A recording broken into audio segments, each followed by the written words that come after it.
भवसम्भवभीतिभेदनं सुखसम्पत्करुणानिकेतनं व्रतदानतपक्रियाफलं સજાનંદ ભજે સદા.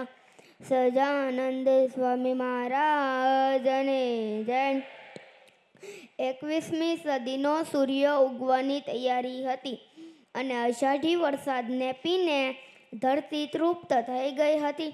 ખેતરો અને વાડીઓ લીલાછમ બની ગયા હતા અને સમગ્ર ભારતમાં અધર્મનો નાશ કરી ધર્મની સ્થાપના માટે પ્રગટેલા શ્રી કૃષ્ણ ભગવાનના જન્મોત્સવની વધામણીનો ઉલ્લાસ હતો.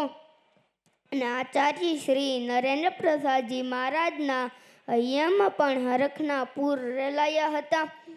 સંવત 2005 પવિત્ર શ્રાવણ વદ સાતમના મંગળવારે શ્રી લક્ષ્મીનારાયણ દેવ દેશની ગાદીના ભાવિ વારસદાર પરમ પૂજ્ય ધર્મ ધુરંધર 1008 આચાર્ય શ્રી અજેન્દ્ર પ્રસાદજી મહારાજ શ્રીનો જન્મ થયો અને સંપ્રદાયના વૈભવી વડલા જેવા વડતાલ ગાદીના છઠ્ઠા આચાર્ય શ્રી આનંદ પ્રસાદજી મહારાજ શ્રીની દેખરેખમાં મોટા થયા.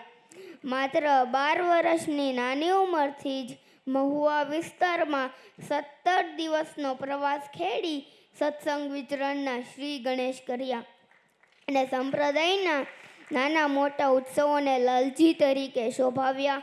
એક શ્રવણ જેવા સંતાન બની પૂજ્ય પરદાદા, દાદા, માતુશ્રી અને પિતાશ્રીની પાસેથી જ્ઞાન મેળવ્યું અને સંપ્રદાયના હજારો પ્રહલાદને માયારૂપી અસુરથી બચાવવા જાણે નરસિંહ ભગવાનને અવતાર લીધો હોય એમ નરસિંહ જયંતીના શુભ દિને ગાદી ઉપર વિરાજમાન થયા અને શરૂ થઈ આચાર્ય તરીકેની યાત્રા, જેમાં અનેક મહોત્સવ, 350થી વધારે મંદિરોના નિર્માણ અને 400થી વધારે મંદિરોના જીર્ણોદ્ધાર કર્યા. કથા પારાયણો, ઉત્સવ સમયા, યજ્ઞ, સત્સંગ વિચરણ અને શાસ્ત્ર શુદ્ધિકરણ કરી સંપ્રદાયના ઉત્થાન માટે પરમ પૂજ્ય આચાર્ય શ્રી અજેન્દ્ર પ્રસાદજી મહારાજ શ્રી અનેક કાર્ય કર્યા છે અને પરમ પૂજ્ય આચાર્ય શ્રી અજેન્દ્ર પ્રસાદજી મહારાજ કલિકાલના વિપરીત વાતાવરણ વચ્ચે પણ સંપ્રદાયના સિદ્ધાંતોના રક્ષણ માટે અડીખમ ઊભા રહી હજારો આશ્રિતોને મોક્ષનો સાચો રસ્તો બતાડ્યો છે. આવા આપણા પરમ ગુણોના સદ્ગુણો અને ઉપકારો આપણા ઉપર ઘણા છે, જેમાં આપણે એક પારાયણ કરવી પડે. આવા આપણા પરમ ગુરુ મહાપ્રતાપી, ધર્મનિષ્ઠ આચાર્ય પ્રવર અને ભગવાન શ્રી હરિના અપાર સ્વરૂપ સમાન પરમ પૂજ્ય ધર્મ ધુરંધર 1008 શ્રી આચાર્ય શ્રી અજેન્દ્ર પ્રસાદજી મહારાજના ચરણોમાં કોટી કોટી વંદન. જય સ્વામિનારાયણ.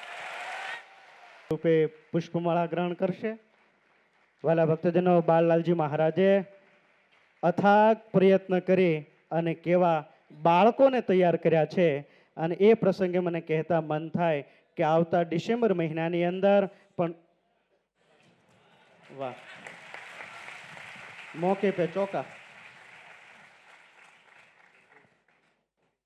એવું નથી જે તમે કહો છો. મારે એ જાણવું છે કે આ મારો ફોડ સુધીનો તો બધો જાહેર હતો, પણ આ જોડવાનો જે ગુણ હતો એ આને કોણ ગુરુ મળ્યો કે આને ખબર પડી? ખૂબ ખૂબ ધન્યવાદ બેટા, તે મારો ગુણ કહી દીધો. ભગવાન તને સુખ્યા કરે. અને ફોડવાનો જે હતો, હવે એનાથી આગળ એક ગુણ જોડવાનો છે અને એના ઉપર જ હવે ધ્યાન કેન્દ્રિત કરવાનું છે અને કરેલું છે. એટલું જ કહેવાનું છે. ભગવાન સૌનું મંગળ કરે.